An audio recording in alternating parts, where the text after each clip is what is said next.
We're about to jump right into my first impression of Beyoncé's album Cowboy Carter.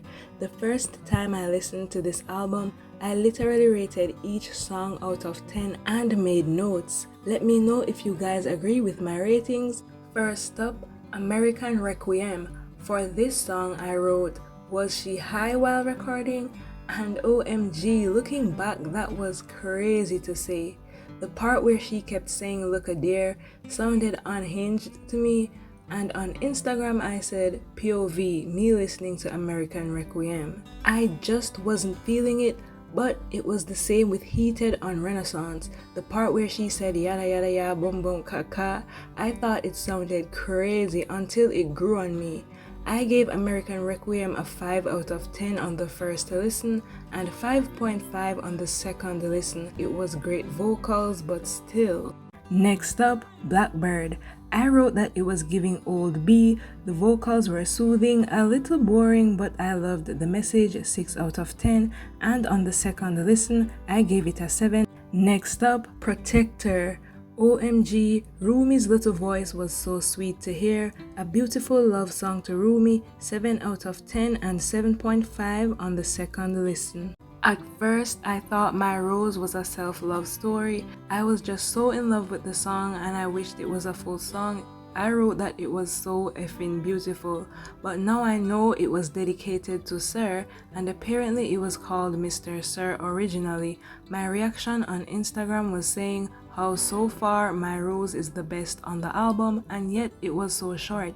I gave it a 9, and on the second listen I said it was really a 10, but I gave it a 9.5 in the end because it was too short.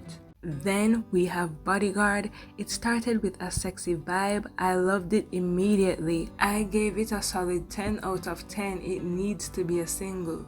The song literally feels like a good time. And of course, there's Jolene. I knew B wouldn't beg a bitch about her own man.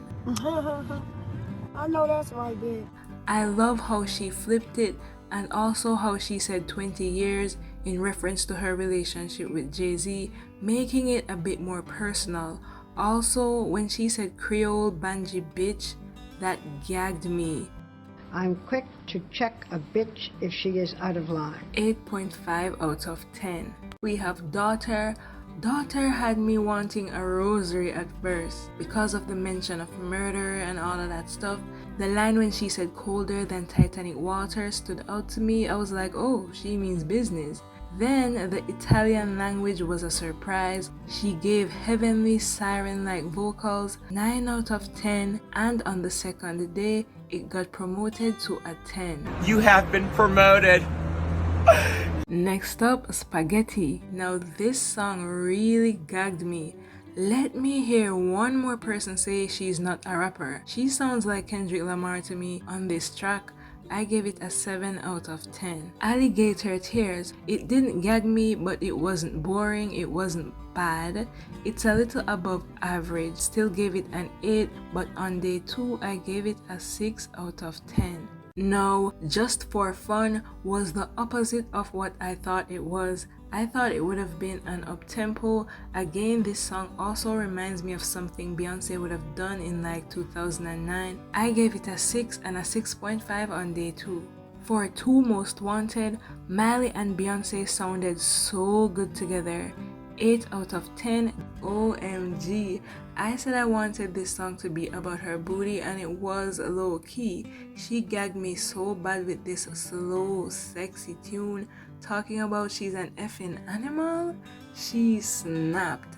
Give her her 10s. Give her her 10s. Next up, Flamenco. The way Beyoncé stacks her vocals is something really special. She slayed them. The song makes me feel happy and peaceful, yet emotional. It should definitely be longer. 10. The next song was Yaya. The beginning of Yaya had my mouth hanging open like, go off. It touched on social injustice. It had a rock and roll vibe as well. She was giving Elvis Presley low-key, or maybe she was giving whoever Elvis Presley used to imitate. I gave it a 10. No, Desert Eagle. It's a freaky song. I love it. I gave it a 9 out of 10, but it downgraded to an 8 on the second listen. River Dance. On the first listen, all I had to say was it's a vibe, 7.5 out of 10. And on the second day, I gave it a 7. Two Hands to Heaven. On the first listen, I thought it was average. I gave it a 7. And on the second listen, I gave it a 6.5. Now, to be honest, Desert Eagle, River Dance, and Two Hands to Heaven have all increased in my book by now. The next song is Tyrant. It's a freaky song and I like it, 8.5 out of 10. By now you guys must realize that I like when Beyoncé gets nasty. Sweet Honey Bucking. I loved the Patsy Cline sample and how they made it trap. She went off by talking about how she's never won Album of the Year at the Grammys. All in all, I preferred the first part of the song, the Sweet Honey part if you will. I gave it an 8.5 out of 10. The last song is Amen. It's a beautiful closing ballad and I gave it an 8, but the second day it got a 7. The average score of the album was 8.1 and I didn't include Texas Hold'em, 16 Carriages or the interludes. Right now, my top 5 from good to best is Yaya, Daughter, Bodyguard, Levi's Jeans, and Flamenco. Comment below your faves from the album. Please subscribe and thanks for watching.